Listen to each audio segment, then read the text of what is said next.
Kali ini ada pengacara dukun dan netizen. Firdaus Aiwobo sang pengacara dukun menanggapi Sambo.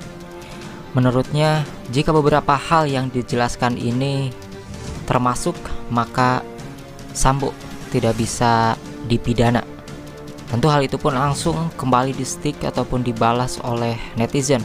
Jika kemarin adalah para netizen yang masih muda-muda ya angkat suara, sekarang tentunya netizen-netizen bapak-bapak ini yang luar biasa, yang sudah dewasa juga membuka suaranya. Bagaimana kira-kira komentar mereka? Berikut inilah cuplikan mereka masing-masing. Saya mengikuti semua proses yang terjadi terkait dugaan pembunuhan yang dilakukan oleh FS. Jadi kalau ceritanya di Magelang itu ada cerita pelecehan seksual yang dilakukan oleh almarhum Brigadir J ya, terhadap istri Pak FS. Ini kalau benar ada pelecehan seksual yang dilakukan oleh Brigadir J, Pak FS ini tidak bisa dipidana karena mengacu pada pasal 49 KUHP dan pasal 44 KUHP serta pasal-pasal lainnya, bahwa setiap orang yang diserang kehormatannya karena kesusilaan dan melakukan tindakan pembelaan terpaksa, maka dia tidak bisa dipidana. Yang pasal 44-nya bahwa setiap orang yang terganggu jiwanya karena peristiwa hukum ya, itu dia bisa dibebaskan dari segala tuntutan pidana.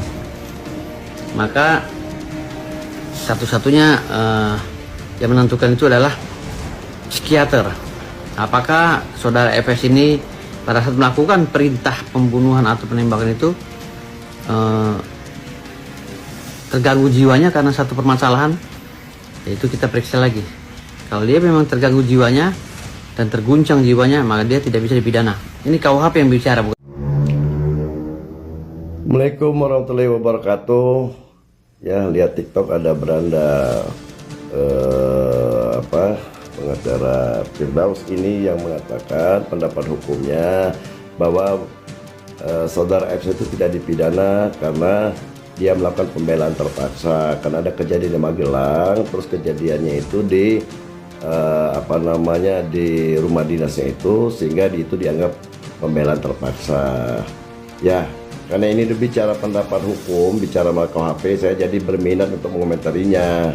Ya, tolonglah dibaca dengan benar ketentuan pasal 49 KUHP dan 44 KUHP itu. Ya, pasal 49 itu adalah notware atau notware akses, pembelaan terpaksa. Jadi kejadiannya harus spontan, ada serangan yang begitu dahsyat kepada diri seseorang sehingga dia melakukan suatu perbuatan keterpaksaan karena membela diri. Ya, jadi bukan kejadiannya di Magelang pelecehan kemudian dibunuhnya misalnya atau ditembaknya itu di Duren 3 atau di rumah dinasnya itu, gitu loh. Itu bukan masuk kategori pembelaan terpaksa, apalagi tadi menyebutkan ada perintah. Mana ada orang pembelaan terpaksa ada perintah. Jadi pembelaan notware terpaksa itu adalah serangan yang begitu dahsyat yang dialami seseorang ya untuk melakukan pembelaan diri ya, karena menyerang kehormatan atau kesusilaannya, sehingga tidak ada pilihan lagi bagi dia untuk selain misalnya melakukan perlawanan. Itu bro, gitu loh. Bukan yang diceritakan kejadiannya Magelang terus ditembaknya di Duren 3 gitu loh. Itu bukan masuk kategori pembelaan terpaksa gitu loh. Coba baca yang benar ya. Kemudian ketentuan pasal 44 KUHP ya, kita juga udah tahu itu gitu loh.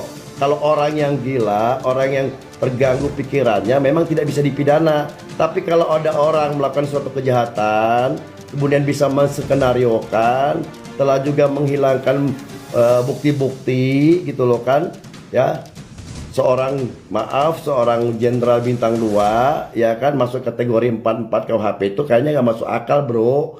Tolonglah pendapat hukumnya itu yang benar, jangan menyesatkan masyarakat gitu loh. Coba baca benar-benar ketentuan pasal 49 pasal 44 gitu loh ya.